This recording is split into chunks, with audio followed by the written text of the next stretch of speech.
आणि मुख्यमंत्री युवा प्रशिक्षणार्थी योजनेचे सगळे तरुण कर्मचारी आक्रमक झालेत। यशवंत स्टेडियमच्या बाहेर निघण्यासाठी ते पोलिसांशी हुज्जत घालतायत। मोठ्या संख्येने तरुणीकडे जमलेले आहेत आणि सरकार विरोधात आंदोलन केले जात आहे। नागपुरात मुख्यमंत्री युवा प्रशिक्षणार्थींनी हा मोर्चा काढलेला आहे।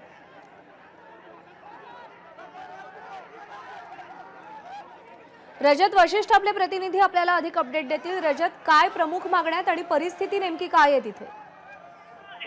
मुख्यमंत्री युवा कार्यक्रम प्रशिक्षणार्थी आहे, ज्यांना महाराष्ट्रात अनेक लोक लाडका भाऊ सुद्धा म्हणतात। मात्र यांचे आंदोलन गेले अनेक दिवस सुरू होते यशवंत स्टेडियम मध्ये। या कार्यक्रमामध्ये या प्रशिक्षणार्थींनी काही दिवसापूर्वी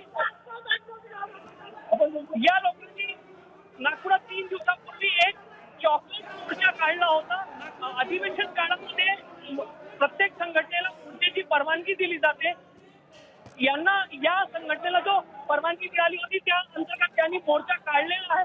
मात्र आज पुन्हा हे रस्त्यावर उतरू इच्छितात।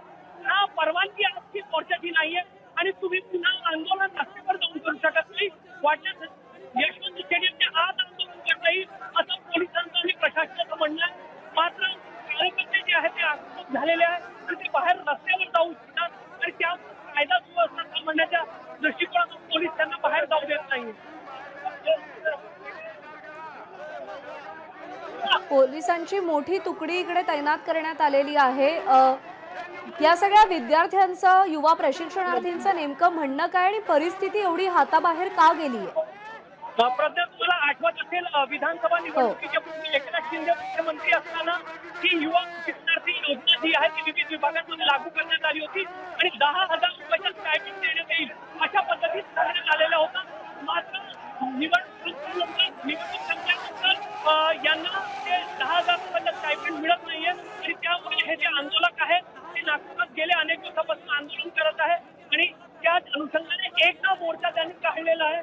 मात्र आता पुन्हा मोर्चा काढायचा, आम्हाला पुन्हा रस्त्यावर जायचं, विधानसभेच्या दिशेने जायचं। त्यामुळे आज जेव्हा हे कार्यकर्ते हे जे तरुण आहेत नागपूर महाराष्ट्रातील विविध भागातून आलेले आहेत ते आंदोलन ठाम आहे आणि पोलीस त्यांना आंदोलनाची परवानगी देत नाही। महिला पण आहेत, तरुणी आहेत, तुम्ही पाहू शकता दृश्यांमध्ये कशा पद्धतीने या ठिकाणी पोलिसांसोबत महिलांची धक्काबुक्की होते आणि एक एक कार्यकर्त्याला ताब्यात घेतलं जात आहे आणि पोलीस जे आक्रमक कार्यकर्ते आहेत त्यांना ताब्यात घेऊन हळूहळू यशवंत स्टेडियमच्या बाहेर काढत आहेत।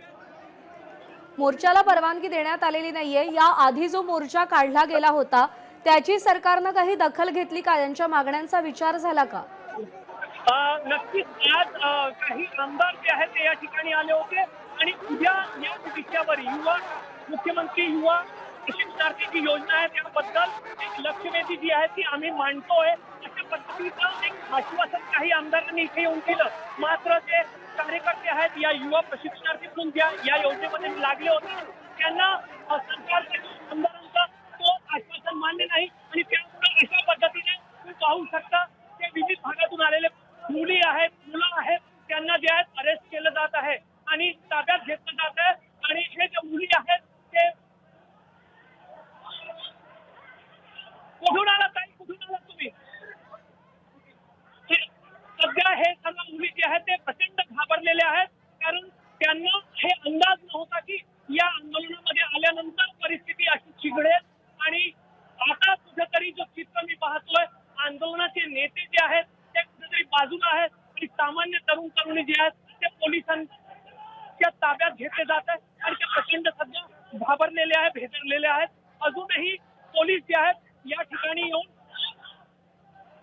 जे स्टेडियमच्या सीडीवर वरती चढलेले कार्यकर्ते आहेत त्यांना खाली उतरवण्याचा प्रयत्न करत आहेत। मात्र अजूनही सर्व लोक जे आहेत ते खाली आलेले नाही। नेतृत्व कोण करता या आंदोलनाचं? कोणाच्या नेतृत्वात आंदोलन सुरू आहे?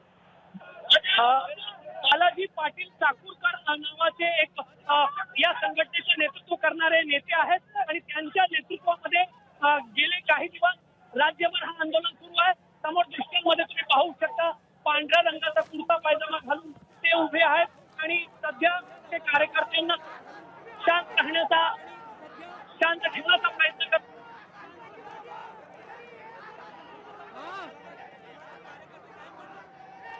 रजत, तुम्हाला विनंती, तुम्ही सोबत राहा. आपण ही दृश्य सध्या पाहतोय की या आधी याच मुद्द्यावरून युवा प्रशिक्षणार्थींनी मोर्चा काढलेला होता.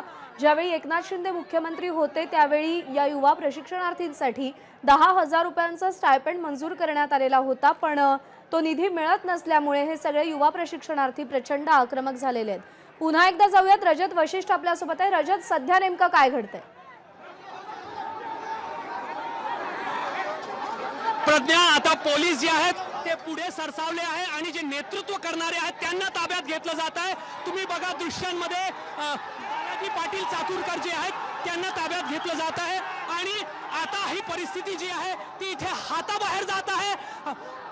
बालाजी पाटील चाकूरकर आणि त्यांच्या सोबत जे कार्यकर्ते आहेत ते स्वतःला ताब्यात देण्यास तयार नाहीत आणि या ठिकाणी दुसऱ्या बाजूला शेकडोंच्या संख्येने तरुण आंदोलक आहेत.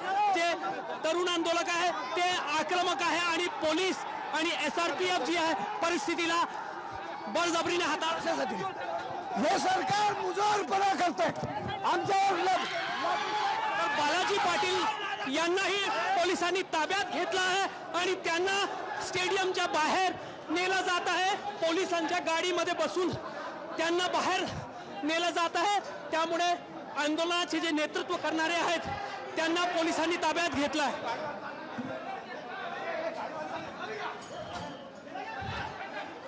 तर आता पोलीस या ठिकाणी बळाचा वापर करून, सक्ती करून, एक एक करून लोकांना बाहेर काढत आहे.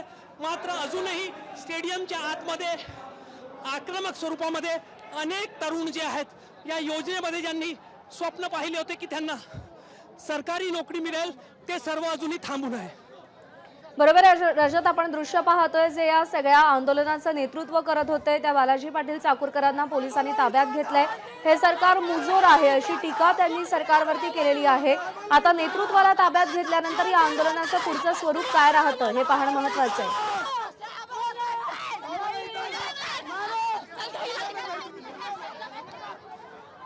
तर जे कोणी आक्रमक पवित्रा घेतात त्यांना ताब्यात घेण्याची प्रक्रिया सध्या सुरू झालेली आहे.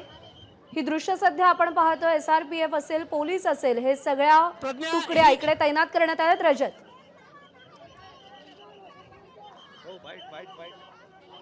प्रज्ञा, आता हे महिला पोलीस मोठ्या संख्येने आतमध्ये आलेले आहे आणि महिला प्रशिक्षणार्थी या योजनेमध्ये मोठ्या संख्येने होत्या आणि त्यांना आता कुठेतरी शांत करण्याचा किंवा त्यांना आता ताब्यात घेण्याचा प्रयत्न जो आहे तो महिला पोलिसांकडून केला जात आहे. मात्र महिला ज्या प्रशिक्षणार्थी आहेत त्यांच्याकडूनही तेवढाच विरोध होत आहे आणि त्यामुळे कुठेतरी एक धक्काबुक्कीची स्थिती जी आहे ती या ठिकाणी निर्माण झाल्याचं आपल्याला पाहायला मिळत आहे. महिलांकडून पोलिसांना तेवढाच जोरदार पद्धतीमध्ये रेजिस्ट केला जात आहे, प्रतिरोध केला जात आहे. प्रज्ञा, हो रजत, आपण दृश्य पाहतोय. महिला पोलीस देखील पुढे आलेल्या आहेत आणि ज्या महिला आक्रमक भूमिका घेत आहेत, विरोध करतायत, त्यांना ताब्यात घेण्याची प्रक्रिया सुरू झाली आणि सगळ्यात महत्त्वाचं म्हणजे ज्यांच्या नेतृत्वात हे आंदोलन सुरू होतं त्या सगळ्यांना पोलिसांनी ताब्यात घेतले. बालाजी पाटील चाकूरकर यांना ताब्यात घेण्यात आलेलं आहे. रजत, जर आपण काही प्रतिक्रिया जाणून घेऊ शकत असेल तर.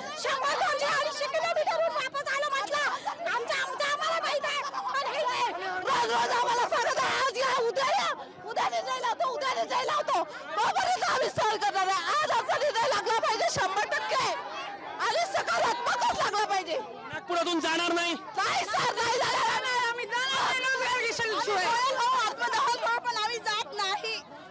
प्रज्ञा, ह्या महिला प्रशिक्षणार्थी आहे ते जायला तर किती दिवस स्टायपेंड मिळाला, किती महिने स्टायपेंड मिळाला तुम्हाला? आधी आम्हाला 6 महिने दिला, 5 महिने वाढून दिला, 11 महिन्याचं झालंय. त्यानंतर आम्हाला कायमस्वरूपी रोजगार देणार होते, तर आम्हाला चॉकलेट देऊन घरी पाठवलं. आम्ही इथे उपोषण करत आहे. आज आमचं शेवणीचं लाठीचार्ज करू राहिले, आमच्यावर महिलांवर पोलीस लाठीचार्ज करू राहिले. आम्हाला कोण आणून राहिले? आम्हाला कोण आणून राहिले? पोलीस हात लावते.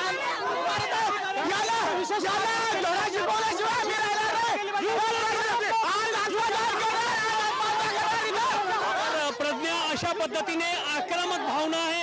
काही तरुणी जी आहेत त्यांना ही संपूर्ण जे एक घटना घडलेली आहे त्यानंतर या ठिकाणी रडू कोसळत आहे, कारण एवढी धक्काबुक्की आणि अशा पद्धतीने पोलिसांचा एक ऍक्शन जो आहे तो अनेकांनी पाहिला नव्हता. त्यामुळे अनेक आंदोलक जे आहेत ते अगदी सामान्य कुटुंबातले आणि ते सध्या आपल्याला भेदरलेले दिसतात. ताई, कुठून आलात? सर आम्ही भातकुली तालुक्यातून अमरावती जिल्हा अचानक झालं हे सगळं? सगळं अचानक झालंय अचानक. तुमचा एक मोर्चा निघालेला आहे म्हणून दुसऱ्या मोर्चाची परवानगी नाही असं म्हटलं जात. खूप मोर्चे काढले सर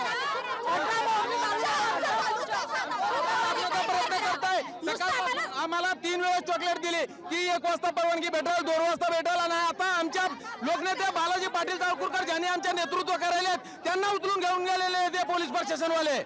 तर आता हा मोर्चा जो आहे तो कुठेतरी नेतृत्वविहीन झाल्यासारखी स्थिती झालेली आहे आणि त्यामुळे बालाजी पाटील चाकूरकर कुठे आहेत? आमच्या नेतृत्व करणारे बालाजी पाटील चाकूरकर साहेब यांच्यावर जे या रोजगारांसंदर्भात नेतृत्व करतात त्यांच्यावर या पोलीसवाल्या महिलांवर सुद्धा लाठीचार्ज केलेला आहे. नेते कुठे आहे तुमचे? आमच्या नेत्याला त्यांनी जेलबंद केलेलं आहे, घेऊन गेलेलं आहे. एक मोर्चा तुमचा निघाला होता, आज दुसऱ्या मोर्चाचा हट्ट होता असं पोलिसांचं म्हणणं आहे. आम्हाला परमिशन दिलं, आम्हाला सर्व काही दिलं, परंतु आमच्यावर या पोलीस प्रशासनाने लाठीचार्ज केलेला आहे. आमच्या महिला वर्गाला मारलेलं आहे, आमच्या पुरुष वर्गाला मारलेलं आहे.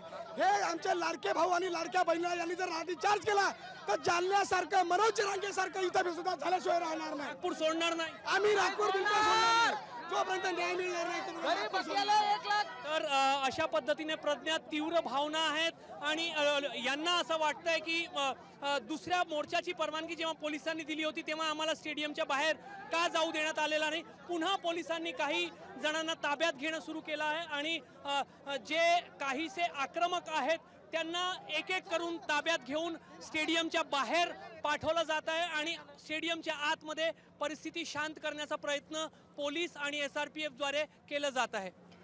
रजत, आपल्याला विनंती, आपण सोबत राहा आणि मंत्री पंकज भोयर सध्या आपल्या सोबत आहेत. पंकज भोयरजी नमस्कार, आपलं स्वागत आहे. नागपूरमध्ये सध्या जे घडतंय कदाचित तुम्ही पाहिलं असेल, तुमच्यापर्यंत पोहोचलं असेल. या सगळ्या युवा प्रशिक्षणार्थींचं आंदोलन सुरू आहे आणि आम्हाला आमचे पैसे मिळावेत अशी त्यांची मागणी आहे, त्याच्यासाठी ते आंदोलन करतायत. सरकार काय विचार करताय या मागण्यांचा? नाही, याची विस्तृत माहिती घेतल्या जाईल. त्यांच्या मागण्या आणि त्यांचे प्रस्ताव कुठे अटकले आहेत त्या सर्वांना त्यांच्यासोबत बैठक घेऊन जो काही त्यांच्या समस्या आहेत त्या सोडून मार्ग काढण्यात येईल. सध्या अधिवेशन सुरू आहे, लक्षवेधी मांडली जाईल असं सांगितलं होतं, पण काही चर्चा झाली अधिवेशनामध्ये युवा प्रशिक्षणार्थींसंदर्भात? नाही, आता अजूनपर्यंत काही चर्चा झाली नाही, परंतु जी काही त्यांची समस्या असेल किंवा जी काही अडचण आहे ती सोडविण्यात येईल. आज आणि उद्या 2च दिवस अधिवेशनाचे उरलेत, उद्या कदाचित अधिवेशन संपेल. येत्या काही तासात या सगळ्यांचा विषय चर्चेत येऊ शकतो? निश्चितपणे जर कुणी हा विषय मांडला तर चर्चेत येऊ शकतो किंवा मी देखील आता त्यांचं एक डेलिगेशन ते बोलवून घेतो, त्यांच्याशी चर्चा करून आपण मार्ग काढूया. अच्छा, सध्या या आंदोलनाचं जे नेतृत्व करतायत त्यांना देखील ताब्यात घेण्यात आलंय. अनेक आंदोलकांची पोलिसांनी धरपकड सुरू केली आणि प्रचंड रोष आहे या सगळ्या आंदोलकांमध्ये. नाही, शेवटी कायदा आणि सुरक्षा हा देखील अतिशय महत्वाचा विषय आहे. त्या संदर्भात जे काही त्या ठिकाणी कायदा आणि सुरक्षेचा धोक्याचा जो विषय झाला असेल त्या संदर्भात पोलिसांनी कारवाई केली असेल, परंतु मी स्वतः त्यांना भेटून त्याच्यावर निश्चितपणे काहीतरी मार्ग काढेन. ठीक आहे पंकज भोयरजी, आभार आपले, आपण सविस्तर प्रतिक्रिया दिलीत त्यासाठी. आणि नागपूरमधले काँग्रेसचे नेते विकास ठाकरे सुद्धा आपल्यासोबत आहेत. विकास ठाकरेजी नमस्कार. खूप मोठ्या प्रमाणात या युवा प्रशिक्षणार्थींचं सध्या आंदोलन सुरू आहे नागपूरमध्ये आणि त्यांच्या मागण्यांची दखल घेतली जावी, सरकार दरबारी त्यांच्या मागण्या मांडल्या जाव्यात, ही त्यांची म्हणणं आहे. आपली प्रतिक्रिया?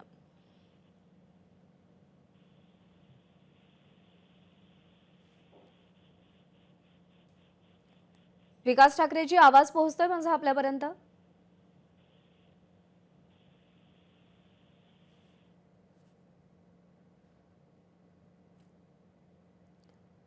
आपण पुन्हा एकदा विकास ठाकरेजी यांच्याशी संपर्क साधायचा प्रयत्न करूया. तर नागपूरमधलं हे दृश्य आपण सध्या पाहतोय.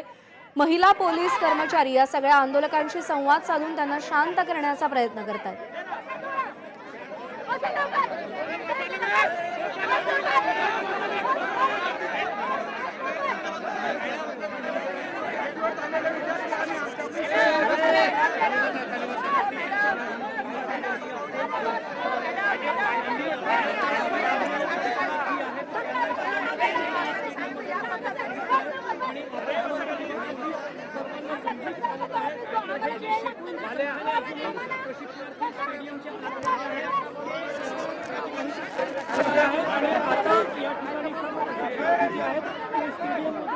जमिनीवर बसून आहे आणि पुढे आता काय होईल हे पुढील काही मिनिटांमध्ये तर सध्या परिस्थिती नियंत्रणात येताना आपल्याला दिसतेय या सगळ्या आंदोलकांना शांत करण्याचा पोलिसांच्या वतीनं प्रयत्न सुरू आहे आणि आंदोलक सध्या नियंत्रणात आल्याचं आपण पाहतोय. एबीपी माझा, उघडा डोळे बघा नीट.